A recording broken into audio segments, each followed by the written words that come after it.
வணக்கம். இன்னைக்கு நம்ம பார்க்கக்கூடிய டாபிக் என்ன அப்படின்னா, பொது தமிழ் பகுதி தான். ஸோ பொது தமிழ் பகுதியில் என்ன பார்க்க போகிறோம்னா இலக்கணம். ஸோ தமிழ் இலக்கணம் 5 வகைப்படும் அப்படின்னு நிறைய பேருக்கு தெரியும். ஸோ எழுத்து, சொல், பொருள், யாப்பு, அணி அப்படின்னு சொல்லுவாங்க இல்லையா? ஸோ அதில் ஒன்றான அணி இலக்கணத்தை பற்றி நம்ம இன்னைக்கு பார்க்க போகிறோம். இலக்கணம் அணி அப்படின்னா என்ன மீனிங் அப்படின்னா அழகு அப்படின்னு மீனிங். ஸோ அணி என்பதற்கு அழகு என்பது பொருள். அதாவது செய்யுளில் எப்படிலாம் என்னென்னலாம் அழகு இருக்குது அதை பற்றி படிக்கிறது தான் நம்ம அணி இலக்கணம். அதான் கொடுத்துருக்காங்க பாருங்க. செய்யுளில் அமைந்து கிடக்கும் சொல்லழகு, பொருளழகு முதலியவற்றை வரையறுத்து கூறுவது அணி இலக்கணம். செய்யுளை எப்படிலாம் அழகுபடுத்தலாம் அப்படிங்கிறத பற்றி படிக்க போகிறது தான் அணி இலக்கணம். ஸோ இந்த அணி இலக்கணத்தை பற்றி மட்டும் கூறக்கூடிய மிக தொன்மையான நூல் ஒன்று இருக்குது, தண்டி அலங்காரம் அப்படின்னு சொல்லிட்டு. ஸோ இது நம்ம நியூ புக்கில் 12th சிறப்பு தமிழில் கூட இந்த பாயிண்ட் இருக்குது. இப்போ ரீசெண்டாக கூட டிஎன்பிஎஸ்சி எக்ஸாம்ஸில் கேட்டிருக்காங்க. ஸோ இந்த நூலில் தான் என்ன சொல்கிறாங்கன்னா, மொத்தம் 35 வகையான அணி இருக்குது அப்படின்னு சொல்கிறாங்க. நம்ம 35 வகையான அணியும் படிக்கணுமா சார் அப்படின்னா தேவையில்லை. நம்ம ஸ்கூல் புக்கில் இருக்கக்கூடிய அணிகளை மட்டும் படித்தா போதும். அது ஒரு 15 அணிகள் இருக்குது. ஸோ அதை நம்ம ஒன்று ஒன்றா பார்க்கலாம். ஸோ ஃபஸ்ட்டு இயல்பு நவிர்ச்சி அணி அப்படின்னு சொல்லுவாங்க. ஸோ இயல்பு நவிர்ச்சி அணி அப்படின்னா என்ன அப்படின்னா, ஒரு பொருளின் இயல்பை உள்ளபடியே அழகுடன் கூறுவது இயல்பு நவிர்ச்சி அணி அப்படிப்பாங்க. அதாவது அந்த கவிஞர் என்ன இருக்கோ அதை அப்படியே சொல்லிடுவார், அதில் கொஞ்சம் அழகோட சொல்லுவார். அதுதான் என்ன சொல்லுவாங்கன்னா இயல்பு நவிர்ச்சி அணி அப்படின்னு சொல்லுவாங்க. சைடில் பாடல் பாருங்க. தோட்டத்தில் மேயுது வெள்ளை பசு, அங்கே துள்ளி குதிக்குது கன்று குட்டி. அம்மா என்குது வெள்ளை பசு, உடன் அண்டையில் ஓடுது கன்று குட்டி. நாவால் நக்குது வெள்ளை பசு, பாலை நன்றாய் குடிக்குது கன்று குட்டி அப்படின்னு கவிமணி தேசிக விநாயகம் பிள்ளை எழுதியிருக்காரு. ஸோ இதில் பாருங்க, என்ன இருக்கோ அதை அப்படியே தான் சொல்லியிருப்பாரு. ஒரு வெள்ளை பசு தோட்டத்தில் மேய்ஞ்சிட்டு இருக்கு, பக்கத்தில் அதோட குழந்தையான கன்று குட்டி துள்ளி குதிச்சு விளையாடிட்டு இருக்கு. அடுத்து அந்த வெள்ளை பசு அம்மான்னு கூப்பிடுது, அதாவது அம்மா அப்படின்னு கூப்பிடு இல்லையா? ஸோ அது மாதிரி அம்மான்னு கூப்பிடுது அந்த வெள்ளை பசு. உடனே அதோட குழந்தை பக்கத்தில் வந்து நிற்கிது. ஸோ நாவால் நிற்குது வெள்ளை பசு, உடனே அந்த குழந்தை அந்த பாலை குடிக்குது அப்படின்னு இருக்கிறத அப்படியே சொல்லியிருக்காரு. இதில் என்ன சார் அழகு அப்படின்னா, அந்த லைன் பாருங்க, அம்மா என்குது வெள்ளை பசு, உடன் அண்டையில் ஓடுறது கன்று குட்டி இருக்கு இல்லையா? ஸோ இதில் யோசிச்சு பாருங்க. இப்போ நான் இருக்கேன், எங்கள் அம்மா தூரமாக இருக்காங்க. நான் இங்கேருந்து அம்மா அப்படின்னு கூப்பிட்டேன்னா அவங்க என்ன பண்ணுவாங்கன்னா வருவாங்க. அதே எங்கள் அம்மா அங்கே இருந்துக்குது, அம்மா அப்படின்னு கூப்பிட்டா நான் போவேன்னா போக மாட்டேன். ஆனால் இங்கே பாருங்க, அம்மா என்குது வெள்ளை பசு, அம்மா தான் அம்மா அம்மா அப்படின்னு கூப்பிடுது. ஆனால் அதை புரிஞ்சுக்கிட்டு அந்த கன்றுக்குட்டி என்ன பண்ணுது, குழந்தை பக்கத்தில் வருது. எதனால அப்படின்னா, அந்த அம்மாவுக்கு அம்மான்னு மட்டும்தான் என்னது சொல்ல தெரியும் அப்படிங்கிறது தான். அப்போ என்ன இருக்கோ அதை அப்படியே சொல்லியிருக்காரு. அதில் இருக்கக்கூடிய அழகை சுட்டி காட்டுற மாதிரி இருக்குது. ஸோ இப்படி இருக்கிறது என்னதுன்னா இயல்பு நவிர்ச்சி அணி. ஒரு பொருளின் இயல்பை உள்ளபடியே என்ன இருக்கோ அதை அப்படியே சொல்லுவாங்க, ஒரு சில அழகு மட்டும் அதில் ஆட் ஆகும் அப்படிங்கிறது தான் இயல்பு நவிர்ச்சி அணி. இதுக்கான வேறு பெயர்கள் இருக்குது. இதனை தன்மை நவிர்ச்சி அணி அப்படின்னு சொல்லுவாங்க, தன்மை அணி அப்படின்னு சொல்லுவாங்க. ஸோ இந்த தன்மை அணி அப்படின்னு கொடுத்து நமக்கு 10th ஒரு பாடல் கொடுத்துருப்பாங்க. ஸோ அந்த பாட்டையும் நம்ம இங்கேயே பார்த்துடலாம். அது கீழே இருக்கு பாருங்க. மெய்யற் பொடியும் விரித்த கருங்குழலும், கையற் தனிச்சலம்பும் கண்ணீரும், வையை கோன் கண்டளவே தோற்றான், அக்காரிகை தன் சொற்செவியில் உண்டளவே தோற்றான் உயர் அப்படின்னு சிலப்பதிகார வரி ஒன்று கொடுத்துருக்காங்க. சிலப்பதிகார கதை நமக்கு எல்லாருக்கும் தெரிஞ்சது தான். பெருவணிகன் மாசாத்துவனோட மகன் கோவலன், மாநாயக்கனோட மகள் கண்ணகி. ஸோ 2 பேரும் பெரும் வணிகரோட மகள் தான். ஸோ திருமணம் நடக்குது, செல்வ செழிப்பான குடும்பம். ஸோ நல்லபடியாக வாழ்கிறாங்க. ஸோ அவங்க 2 பேரும் சேர்ந்து ஒரு நடன நிகழ்ச்சி பார்க்க போகிறாங்க. அங்கே நடனம் ஆடக்கூடியவங்க யாருன்னா ஆடலரசி மாதவி. ஸோ மாதவியோட நடனத்தை 2 பேரும் சேர்ந்தா ஃபஸ்ட்டு பார்ப்பாங்க. ஸோ பார்க்குறாங்க, பார்த்துட்டு வந்துடுறாங்க. அடுத்து இவங்க தான் செல்வந்தர் இல்லையா? ஸோ அதனால் கோவலன் நடனத்தை தனியாக பார்க்கணுன்னு ஆசைப்பட்றாரு. ஸோ அவருக்காக ஒரு நடனம் அரேஞ்ச் பண்ணுறாங்க. ஸோ அப்போ மாதவி கோவலன் மீது காதல் வயப்படுறாங்க. ஸோ மாதவி அந்த பாடல் மூலமாக தன்னுடைய காதலை தெரிவிப்பாங்க. முதல்ல கோவலன் கோவப்படுவார். அதுக்கப்புறம் மாதவி தன் பக்கம் இருக்க காதலை சொல்ல கோவலன் அந்த காதலில் மயங்கி கண்ணகியை விட்டு மாதவி கிட்டே இருந்துடுறாரு. ஸோ மாதவி பார்த்தா ஒரு வகையில் நல்லவங்க தான், கண்ணகி அக்கான்னு தான் சொல்லுவாங்க, அந்த மாதிரி தான் இருப்பாங்க. ஆனால் யார் கெட்டவங்க அப்படின்னா, மாதவியுடைய அம்மாவும் பாட்டியும் தான் கெட்டவங்க. அதாவது அவங்க என்ன பண்ணுவாங்க அப்படின்னா, கோவலன் இங்கே இருக்காரு, கண்ணகி அங்கே தனியாக இருக்காங்க. ஸோ இங்கேருந்து கோவலனுடைய ஒரு மோதிரத்தை எடுத்து அதை அவங்களுடைய வாயிற்காவலன்கிட்ட கொடுத்து, அதாவது வேலைக்காரங்கிட்ட கொடுத்து, கொண்டு போய் என்னதுன்னா கண்ணகி கிட்ட போய் நான் கோவலன்ட்டு வந்திருக்கேன்னு சொல்லி அவகிட்ட இருந்து கொஞ்சம் கொஞ்சமாக செல்வங்களை வாங்கிட்டு வா அப்படின்னு சொல்லி வேலைக்காரனை அனுப்பிச்சி விடுவாங்க. ஸோ அதே மாதிரி போவாங்க. இப்போ நம்ம இங்கே இருக்கோம், நம்ம போய் ஒரு பொருளை வாங்கிட்டு வர சொல்கிறோன்னா நம்ம ஃபோன் பண்ணி சொல்லுவோம், நான் ஒரு ஆள் அனுப்பிச்சி விட்றேன், நீ கொடுத்து விடு அப்படின்னு சொல்லுவோம். ஆனால் அந்த காலத்தில் நம்ம ஒரு ஆள் வராங்க, அங்கேருந்து தான் வராங்கன்னு தெரிஞ்சுக்கிறதுக்கு என்ன தருவாங்கன்னா ஒரு அடையாளம் ஒன்று கொடுப்பாங்க. ஸோ அது மாதிரி அவர் கோவலனுடைய மோதிரத்தை எடுத்துகிட்டு போய் கண்ணகிட்ட காட்டுறாரு. நான் கோவலன் கிட்ட இருந்து வரேன், கோவலன் உங்ககிட்ட இதெல்லாம் வாங்கிட்டு வர சொன்னாருன்னு சொல்கிறாரு. கண்ணகி ஒவ்வொரு டைம் வரும்போது அள்ளி அள்ளி கொடுக்குறாங்க. ஒரு கடத்தில் எல்லாத்தையும் இழந்துடுறாங்க. கையர் நிலையில் ரொம்ப வறுமையில் வாடிட்டு இருக்காங்க. அந்த டைமில் மாதவி இப்போ தான் அதே மாதிரி ஒரு பாடல் பாடிட்டு இருப்பாங்க, காணல் வரி பாடல் அப்படின்னு சொல்லுவாங்க. ஸோ அதில் மாதவி கிண்டலாக ஒரு பாட்டு பாடுவாங்க. அது கோவலன் தன்னை அவங்க கேலி செய்யறதா நினச்சிக்குவார். ஸோ நம்மளை ஏதோ சொல்கிறாங்கன்னு குத்தி கட்டுற மாதிரி நினச்சிக்கிட்டு உடனே கோச்சிட்டு மாதவியை விட்டு பிரிஞ்சு கண்ணகி கிட்ட மறுபடியும் இணைஞ்சிருவார். ஆனால் போகும்போது செல்வந்தராக இருந்தாங்க, ஆனால் வரும்போது வறுமை நிலையில் வாடுற நிலையில் இருப்பாங்க. ஸோ 2 பேரும் பஞ்சம் பிழைக்க போகலாம் அப்படின்னு மதுரையை நோக்கி போகிறாங்க. ஸோ கண்ணகியுடைய கால்களில் சிலம்பு இருக்குது. ஸோ அது என்ன பரல் கொண்டது அப்படின்னா மாணிக்க பரல் கொண்டது. ஸோ அங்கே மதுரை மாநகரத்தில் பாண்டிமாதேவி, அதாவது பாண்டிய அரசி இருக்காங்க. அவங்களுடைய சிலம்பு என்ன பரல் கொண்டதுன்னா முத்து பரல் கொண்டது. ஸோ அங்கே அவங்களுடைய சிலம்பு காணாமல் போயிடும். ஸோ கரெக்டாக இங்கேருந்து இவங்க போகிறாங்க. இவங்க சிலம்பு விற்கிறதுக்காக என்னென்னா கோவலன் போவார். அப்போ அங்கே சிலம்பு காணாமல் போயிருக்கு, இங்கே இவர் சிலம்பு விற்க போகிறாரு. அப்போ அந்த சிலம்பு தான் இது அப்படின்னு சொல்லிட்டு கோவலன் திருடி இருக்கான் அப்படின்னு சொல்லி கூப்பிட்டு என்ன பண்ணிடுவாங்கன்னா கோவலன் தலையை துண்டித்து அவரை கொன்றுவாங்க. ஸோ அதுக்கு நீதி கேட்டு யார் போவாங்கன்னா கண்ணகி போவாங்க. ஸோ அந்த கண்ணகி போகக்கூடிய சீன் தான் இந்த பாடல். ஸோ அங்கே பாருங்கள் எப்படி போனாங்கன்னு கொடுத்துருக்காங்க. மெய்யர் பொடியும், மெயினாக உடம்பு, உடல் முழுக்க பொடினா தூசி, உடல் முழுக்க தூசியோட விரித்த கருங்குழலும் தலைமுடியை விரித்து போட்டுக்கிட்டு கையில் தனிச்சிலம்பும், கையில் அந்த மீதி இருக்க அந்த ஒற்றை சிலம்பை எடுத்துகிட்டு போவாங்க இல்லையா, அதை கொடுத்துருக்காங்க. அதோட கண்ணீரும் அழுதுகிட்டே போகிறாங்க. அதை எப்படி போகிறாங்களாமா, உடல் முழுக்க தூசியோட தலைமுடியை விரித்து போட்டுக்கிட்டு கையில் அந்த மீதி இருக்க அந்த ஒற்றை சிலம்பை எடுத்துக்கிட்டு அழுதுகிட்டே போகிறாங்க அப்படின்னு கொடுக்குறான். வையை கோன்னா மன்னன். ஸோ வையை அப்படின்னா வைகையை தான் குறிக்குது. ஸோ வைகை எங்கே ஓடுது, மதுரையில் ஓடுது. ஸோ அப்போ மதுரை மன்னன் பாண்டிய மன்னனை தான் சொல்கிறாங்க. பாண்டிய மன்னன் கண்டளவே தோற்றான். அப்படி ஒருத்தி வரதை பார்த்தோன்னே தோற்று போயிட்டான். அக்காரிகை தன் சொற்செவியில் உண்டளவே தோற்றான் உயிர். அவர் சொல்கிறதை கேட்ட உடனே ஐயோ நம்ம தப்பா நீதி வழங்கிட்டோம் அப்படின்னு சொல்லி அவர் உயிரும் திறந்துடுவார். ஸோ அதை தான் சொல்லியிருக்காங்க. அப்போ பாருங்கள், இருக்கிறத அப்படியே தான் சொல்லியிருக்காங்க. உடல் ஃபுல்லாக தூசியோட தலைமுடியை விரிச்சு போட்டு கையில் சிலம்பு எடுத்துக்கிட்டு அழுதுகிட்டே ஒருத்தி போனான். அவளை பார்த்தோன்னே அந்த மன்னன் தோற்று போயிட்டான். அவள் சொல்கிறதை கேட்ட உடனே நம்ம மேலே அந்த தப்பை உணர்ந்து அவன் உயிரும் திறந்துட்டான் அப்படின்னு என்ன இருக்கோ அதை அப்படியே தான் சொல்லியிருக்காங்க. இதில் என்ன அழகு அப்படின்னா இந்த கண்ணீரும் அப்படிங்கிற வார்த்தை தான். அதாவது பாருங்கள், ஒருத்தி வரும்போது அழுதுகிட்டே வரா. ஸோ அப்போ அதை பார்த்தோன்னே தோத்துட்டான் அப்படின்னு கொடுக்குறாங்க. எதனால் பார்த்தோன்னே தோத்துட்டான் அப்படின்னு கொடுக்குறாங்க, நம்ம நாட்டில் இருக்காங்க. ஸோ அந்த நாட்டில் இருக்க எல்லா மக்களுடைய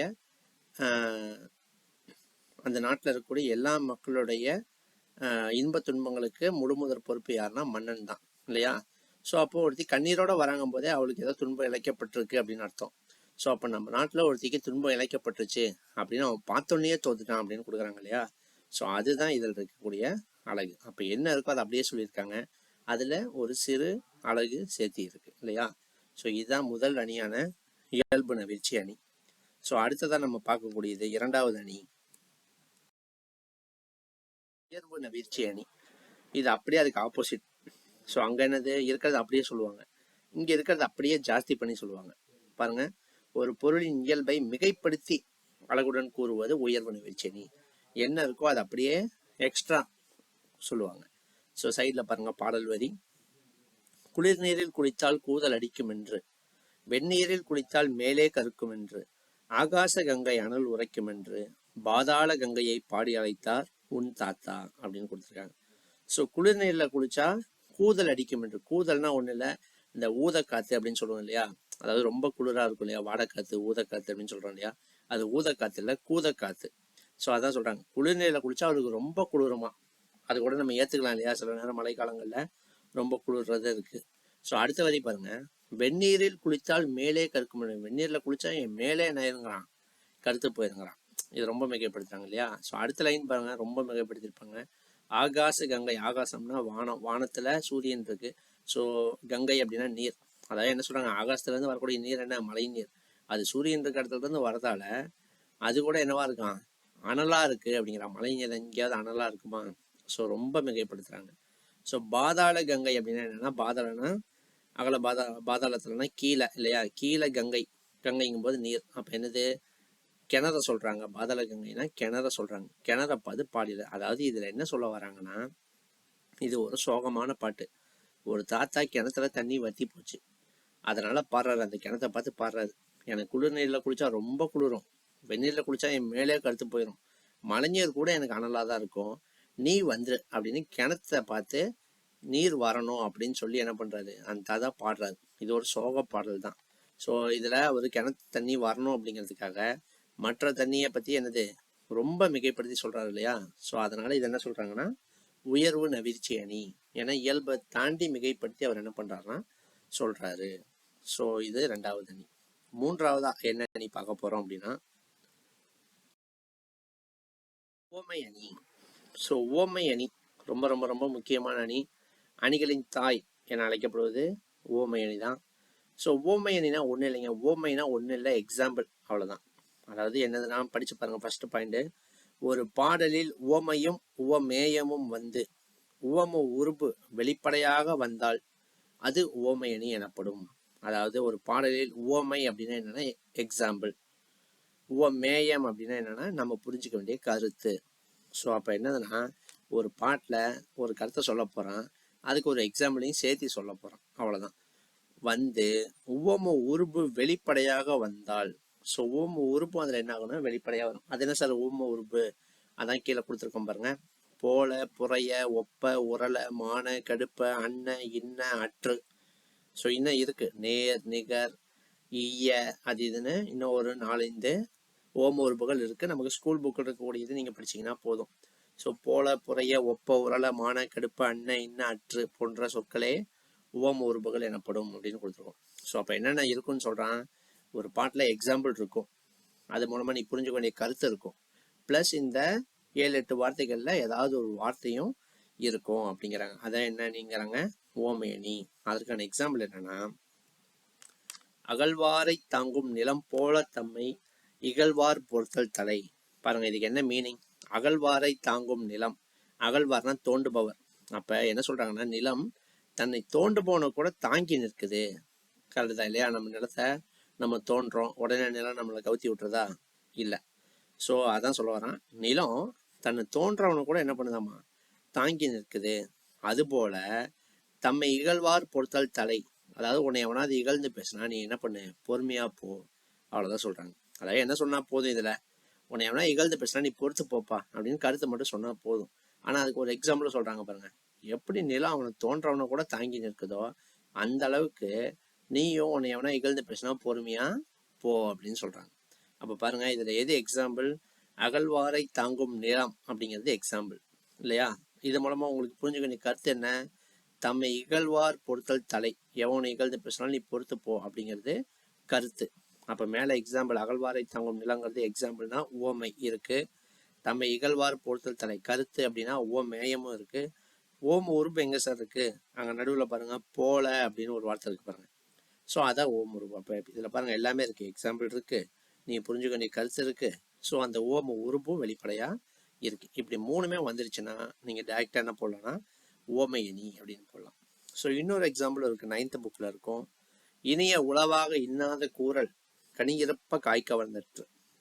இதில் என்ன சொல்றாங்க, ஒன்றும் இல்லை, இனிய உளவாக இன்னாத கூறல் அப்படின்னா இனிமையான சொற்கள் இருக்கும் பொழுது நீ இனிமை இல்லாத சொற்களை நீ பேசுறது எப்படிப்பட்டதாமா, கனியை வச்சுக்கிட்டே காய் சாப்பிட்ற மாதிரி. அதாவது உன்ட்டு நல்ல சொல்லலாம் இருக்கு, அதை வச்சுக்கிட்டே நீ தீய சொல் பேசுறது எப்படிப்பட்டது, கையில் பழத்தை வச்சுக்கிட்டே நீ காயை சாப்பிட்ற மாதிரி அப்படிங்கிறாங்க.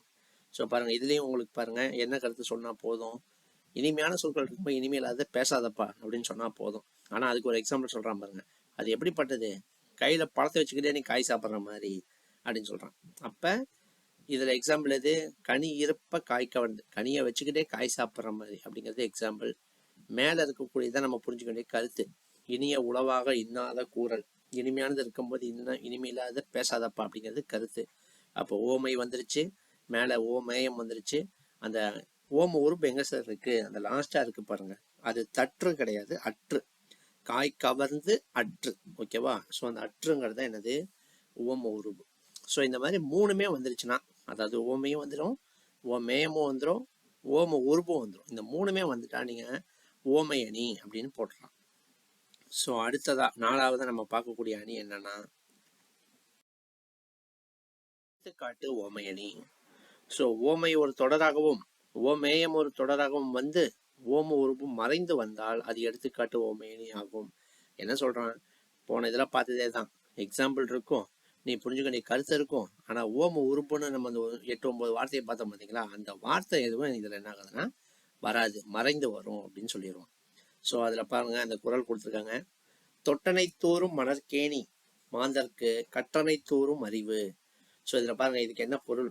தொட்டனை தூறும் மணற்கேணி, மணற்கேணி கிணறு இருக்கு, கிணறு எப்படி தோண்ட தோண்ட நீர் ஊறுமோ அது போல மாந்தர்க்கு கற்றனை தோறும் அறிவு, படிக்க படிக்க என்ன ஆகுனா அறிவு வளரும். அப்ப என்ன சொல்றாங்க? கிணறை எப்படி நீ தோண்ட தோண்ட நீர் வருமோ அது போல நீ படிக்க படிக்க உனக்கு அறிவு வளரும் சொல்லிட்டு போயிடுறாங்க. ஸோ அப்போ பாருங்க, இதில் என்ன சொன்னால் போதும், நீ படித்தா உனக்கு அறிவு வளருமான்னு சொல்லிட்டா வேலை முடிஞ்சுது. ஆனால் அதுக்கு ஒரு எக்ஸாம்பிளும் சொல்லியிருக்காங்க இல்லையா? ஸோ அப்போ இதில் எக்ஸாம்பிள் இருக்குது, புரிஞ்ச வேண்டிய கருத்து இருக்குது பாருங்க. ஆனால் அந்த ஓம உறுப்பு பாருங்க எதுவுமே இல்லை, இல்லைன்னே சொல்லிடலாமே சார், அது என்ன சார் மறைந்து வந்தால்னு கொடுத்துருக்காங்க அப்படின்னா, இப்போ பாருங்க, நான் எக்ஸ்பிளைன் பண்ணும்போது அந்த வார்த்தையை சொல்லுவேன், ஆனால் அது எதுவுமே இது உள்ள இல்லை. இப்போ பாருங்க, தொட்டனை தூரம் மணற்கேணினா என்ன சொன்னேன்? கிணறு எப்படி தோண்ட தோண்ட, அதாவது கிணற நீங்கள் தோண்ட தோண்ட என்ன ஆகும்? நீர் ஊறும். அது போல சொல்கிறோமா? பாருங்க, போல அப்படின்னு நீங்கள் சொல்கிறோம், ஆனால் அது எதுவுமே இந்த செய்யுளுக்குள்ளே வரல. ஸோ இந்த மாதிரி இருக்கும், நீங்கள் எக்ஸ்பிளைன் பண்ணும்போது சொல்லுவீங்க, ஆனால் செய்யுளுக்குள்ளேயோ திருக்குறளுக்குள்ளேயோ அது என்ன ஆகுதுன்னா வராது.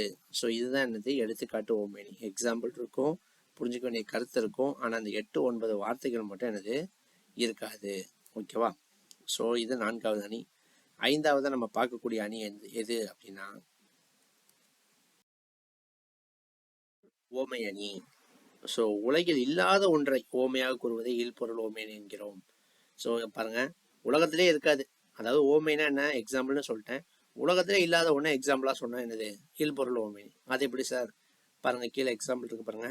மாலை வெயிலில் மலை தூறல் பொன்மலை பொழிந்தது போல் தோன்றியது கொடுக்குறாங்க. மாலை நேரத்தில் மலை தூடுது, அந்த சூரிய ஒளிக்கும் அந்த மலை வர்றதுக்கும் பார்க்கும்போது எப்படி இருக்காமா? தங்க ஜொலிக்கிற மாதிரி என்ன ஆகுதாமா? அந்த மலை தூறல் இருக்குதாமா. ஸோ பாருங்க, தங்க எங்கேயாவது மழையா பெய்யுமா? பொழிய வாய்ப்பே இல்லை இல்லையா? ஆனால் அங்கே என்ன கொடுத்துருக்கோம்? பொன்மலை பொழிந்தது போல. அப்போ பாருங்க, உலகத்தில் எங்கேயுமே தங்க மழையா பொழியாது. ஸோ அதை ஒரு எக்ஸாம்பிளாக நம்ம என்ன பண்ணுறோம்? சொல்கிறோம். ஸோ இந்த மாதிரி உலகத்திலேயே நடக்காத ஒன்றை ஓமையாக சொன்னோம்னா அதான் என்ன அணி? இல் பொருள் ஓமையணி அப்படிங்கிறோம். ஸோ அடுத்த லைன் கூட பாருங்க, ஒரு ஜல்லிக்கட்டு நடக்குது, கால் அப்படியே வேகமாக பாஞ்சு ஓடும் இல்லையா? ஸோ அப்போ ஒருத்தன் பார்த்துட்டு சொல்கிறான், அந்த காலை பாரு, கொம்பு வச்ச குதிரை மாதிரி என்னது சீதி பாஞ்சு ஓடுது பாரு சொல்கிறான். ஸோ கொம்பு வச்ச குதிரை எந்த உலகத்துலையாவது இருக்குமா? இருக்காது. ஸோ அப்போ அதோட வேகத்துக்காக நம்ம குதிரையோட அவன் என்ன பண்ணுறான்? கம்பேர் பண்ணுறான். ஸோ அப்போ கொம்பு முளைத்த குதிரை போல அப்படின்னு உலகத்தில் இல்லாத ஒன்று அந்த காளைக்கு ஓமையாக சொல்கிறதால அது என்ன சொல்கிறோம்? இல் பொருள் ஓமையணி அப்படின்னு சொல்கிறோம். ஓகேவா? அதாவது பாருங்க, ஓமையணினா என்ன? எக்ஸாம்பிள் இருக்கும், கருத்து இருக்கும், அது கூட ஓம உறுப்பும் இருக்கும். எடுத்துக்காட்டு ஓமைன்னா எக்ஸாம்பிள் இருக்கும், கருத்து இருக்கும், ஆனால் அந்த ஓம உறுப்பு இருக்காது. இல்பொருள் ஓமை என்ன? ஓமை இருக்கும், ஆனால் அது உலகத்திலே இல்லாத ஒன்றா என்னது இருக்கும். ஸோ அடுத்ததாக நம்ம பார்க்கக்கூடிய அணி பிரிது மொழிதல் அணி. ஓகேவா? இந்த அணி ரொம்ப சூப்பராக இருக்குங்க. அதாவது இவ்வளோ நேரம் நம்ம பார்த்ததை விட இது பார்த்தீங்கன்னா வெறும் எக்ஸாம்பிள் மட்டும்தான் இருக்கும், அது மூலமாக என்ன சொல்ல வராங்கிறது நீங்களே தான் என்ன பண்ணிக்கணும்னா புரிஞ்சுக்கணும். கொடுத்துருக்கான் பாருங்க, ஓமையை மட்டும் கூறி அதன் மூலம் உணர வேண்டிய பொருளை தாமே உணர வைப்பது. இதில் வந்து வெறும் எக்ஸாம்பிளை மட்டும்தான் என்ன பண்ணுவான்னா சொல்லுவான், என்ன சொல்ல வராங்கிறது நீங்களே புரிஞ்சுக்கணும். இப்போ என் ஃப்ரெண்ட் இருக்கான், ஒரு ஆக்சிடென்ட் ஆயிடுச்சு, ஹாஸ்பிட்டலில் சேர்த்துருக்காங்க, நான் போய் பார்க்குறேன், டேய் சுவர் இருந்தால் தான் சித்திரம் வரைய முடியும் அப்படின்னு சொல்கிறேன். அப்போ உடனே அதில் இருந்து என்ன சொல்ல வரேன்? சுவர் இருந்தால் தான் சித்திரம் வரைய முடியும்னா நீ நல்லா இருந்தால் தான்டா அவன் குடும்பத்தை பார்த்துக்க முடியும் அப்படிங்கிறத நான் என்ன பண்ணுறேன் சொல்கிறேன். அப்போ பாருங்கள், நான் சுவர் இருந்தால் தான் சித்திரம் வரைய முடியும்னு எக்ஸாம்பிளை மட்டும் தான் சொல்கிறேன். ஆனால் அவனே புரிஞ்சுக்குவான், ஓ நம்ம நல்லா இருந்தால் தான் குடும்பத்தை பார்த்துக்க முடியும், ஒழுங்காக பார்த்துப்போன்னு சொல்கிறான் போல அப்படின்னு. அது மூலம் என்ன சொல்ல வராங்கிறது அவனே என்ன பண்ணிக்குவான்? புரிஞ்சுக்குவான் இல்லையா? ஸோ அதுதான் என்னன்னா பிரிது மொழிதல் அணி. ஓகேவா? எக்ஸாம்பிளை மட்டும் சொல்லுவாங்க, என்ன சொல்ல வராங்கிறது நீங்களே புரிஞ்சுக்கணும். ஸோ இதில் பாருங்கள், கீழே பாருங்கள், குறள் பாருங்கள். கடலோடா கால்வல் நெடுந்தேர் கடலோடும் நாவாயும் ஓடா நிலத்து. இங்கே ஓடும்னு இருக்கு, ஓடா நிலத்து அப்படின்னு வரும். ஓகேவா? ஸோ கடலோடா கால்வல் நெடுந்தேர் அப்படின்னா என்ன அர்த்தம்? பாருங்க, நெடுந்தேர், பெரிய தேர் இருக்கு. பெரிய தேருக்கு சக்கரை எப்படி இருக்கும்? நல்லா கால் வலிமையுடையதாக இருக்கும் இல்லையா? ஸோ அப்போ கால்கள் வலிமையாக உள்ள நெடுந்தேர் அது எதில் ஓடாதாம்மா? கடல் ஓடா, கடலில் ஓடாது கொடுத்துருக்கான். ஸோ அப்போ என்ன சொல்ல வரான்? எவ்வளோ பெரிய வலிமையான கால்களை உடைய எவ்வளோ பெரிய தேராக இருந்தாலும் அது கடலில் ஓடாது. அதே மாதிரி கடலோடும் நாவாயும் ஓடா நிலத்து அப்படின்னு வரணும். ஸோ கடலோடும் நாவாய், கடலில் ஓடக்கூடிய கப்பல், கடலில் ஓடக்கூடிய கப்பல் எவ்வளோ பெரிய கப்பலாக இருந்தாலும் அது நிலத்துல ஓடாது. அதான் சொல்ல வராங்க. அதான் என்ன சொல்ல வராங்க? எவ்வளோ பெரிய கால்கள் வலிமையாக உடைய எவ்வளோ பெரிய தேராக இருந்தாலும் அது கடலில் ஓடாது. எவ்வளோ பெரிய கப்பலாக இருந்தாலும் அது நிலத்துல ஓடாது. அப்போ என்ன சொல்ல வரான்? அது இருக்க வேண்டிய இடத்துல இருந்தால் தான் சிறப்பு மதிப்புங்கிற கருத்தை தான் அவன் சொல்ல வரான். பாருங்கள், உங்களுக்கு எக்ஸாம்பிள் மட்டும் இருக்குது. அது இருக்க வேண்டிய இடத்துல இருந்தால் தான் சிறப்புங்கிற கருத்தை நம்மளே என்ன பண்ணிக்கிறோம்? புரிஞ்சுக்கிறோம். இந்த மாதிரி இருக்கக்கூடியதான் பிரிது மொழிதல் அணி அப்படின்னு சொல்கிறோம். ஓகேவா? ஸோ இது டெமோ கிளாஸ் அப்படிங்கிறதால நம்ம ஒரு 5-6 அணிகள் மட்டும் பார்த்துருக்கோம். இது வரைக்கும் போதும். ஸோ இது ஆன்லைன் கிளாஸஸ் ஜாயின் பண்ணுற ஐடியா இருக்கிற பசங்களுக்காக ஒரு ஃப்ரீ டெமோ கிளாஸ். ஓகேவா? ஸோ இதை பார்த்துட்டு வில்லிங் இருக்கவங்க ஜாயின் பண்ணட்டும் அப்படிங்கிறதுக்காக. ஸோ ஒரு 2 minutes அகாடமி பற்றியும் கிளாஸஸ் பற்றியும் உங்களுக்கு சொல்லிடுறேன். ஸோ நம்ம நிலான் அகாடமி இந்த எக்ஸாம்ஸ்க்காக கிளாஸஸ் கண்டக்ட் பண்ணிகிட்ருக்கோம். ஸோ ஆன்லைன் அண்ட் ஆஃப்லைன் 2 கிளாஸஸ்மே இருக்குது. ஸோ நீங்கள் ஆஃப்லைனில் நேரில் வந்து படிக்கிறீங்க அப்படின்னா உங்களுக்கு மந்த்லி ஃபீஸ் தான். அதாவது நீங்கள் டோட்டலாக 10,000 5,000 இந்த மாதிரி எந்த ஃபீஸும் பே பண்ண தேவையில்லை. மாதம் 750 ரூபா நீங்கள் கட்டி படிச்சிங்கன்னா போதும். இதிலே உங்களுக்கு கிளாஸஸ், டெஸ்ட்டு எல்லாமே இன்க்ளூடட் தான். ஓகேவா? டெஸ்ட் அப்படின்னா நீங்கள் எப்படி சார் ஒட்டுக்கா சிலபஸ் முடிச்சதுக்கப்புறம் தான் வைப்பீங்களா எப்படி அப்படின்னு கேட்டிங்கன்னா, வாரம் உங்களுக்கு டெஸ்ட் இருக்கும். நீங்கள் கிளாஸஸ் இப்போ ஸ்டார்ட் பண்ணுறோம், December 8 ஸ்டார்ட் பண்ணுறோம். ஸோ ஸ்டார்ட் பண்ணதுலேருந்து எவ்ரி வீக் உங்களுக்கு என்ன இருக்குன்னா டெஸ்ட் இருக்கும். ஸோ ஆஃப்லைனில் வந்து படிக்கிறவங்களுக்கு 3 பேட்ச் இருக்குது. அதாவது மண்டே டு ஃப்ரைடே மார்னிங் ஒரு பேட்ச் 10 to 1 ஒரு பேட்ச் இருக்குது. ஈவினிங் ஒரு பேட்ச் 4:30 to 7 ஒரு பேட்ச் இருக்குது. சப்போஸ் வீக் டேஸில் என்னால் வர முடியாது சார், நான் ஒர்க்கிங் பீப்புள் அப்படின்னா நீங்கள் வீக்கெண்டில் வந்துக்கலாம். சாட்டர்டே சண்டேஸ் அந்த 2 நாளில் உங்களுக்கு ஒரு பேட்ச் இருக்குது. ஸோ பேட்ச் டைமிங் சொன்னேன் இல்லையா? 10 to 1 மார்னிங் வீக் டேஸில், ஈவினிங் பார்த்தா 4:30 to 7. அதே சாட்டர்டே சண்டேஸ் நீங்கள் வர மாதிரி இருந்துச்சுன்னா 10 to 1 2 to 5 அப்படின்னு 2 செஷன் நீங்கள் அட்டன் பண்ணுற மாதிரி இருக்கும். ஸோ வீக்லி உங்களுக்கு 3 கிளாஸஸ் இருக்கும். ஸோ வீக் டேஸில் வரவங்களுக்கு மண்டே, வெனஸ்டே, தேர்ஸ்டே 3 கிளாஸஸ் இருக்கும். ஃப்ரைடே கம்பல்சரி டெஸ்ட் இருக்கும். அதே வீக்கெண்டில் வரவங்களுக்கு சாட்டர்டே 10 to 1 2 to 5 2 கிளாஸஸ் இருக்கும். Sunday 10 to 1 test, 2 to 5 class அப்படி இருக்கும். ஸோ இதில் எதுவுமே என்னால் அட்டன் பண்ண முடியாது, நான் ஒர்க் பண்ணுறேன், எனக்கு டைமிங் எதுவுமே எனக்கு அட்ஜஸ்டபுளாக இல்லை, ஸோ அதனால் வேறு என்ன சார் பிளான் பண்ணுறது அப்படிங்கிறது உங்களுக்காக தான் இந்த ஆன்லைன் கிளாஸஸ் கண்டக்ட் பண்ணுறோம். ஸோ எதுவுமே ரொம்ப லாங்காக இருக்குது அப்படின்னு சில பேரெல்லாம் வர முடியாது, இல்லை எனக்கு டைமிங் எதுவுமே சூட்டபுளாக இல்லை சார் அப்படின்னு இருக்கும்.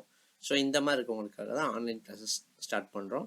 ஸோ இந்த ஆன்லைன் கிளாஸஸ்க்காக ஒரு ஃப்ரீ டெமோ கிளாஸஸும் இப்போ உங்களுக்கு கொடுத்துருக்கோம்.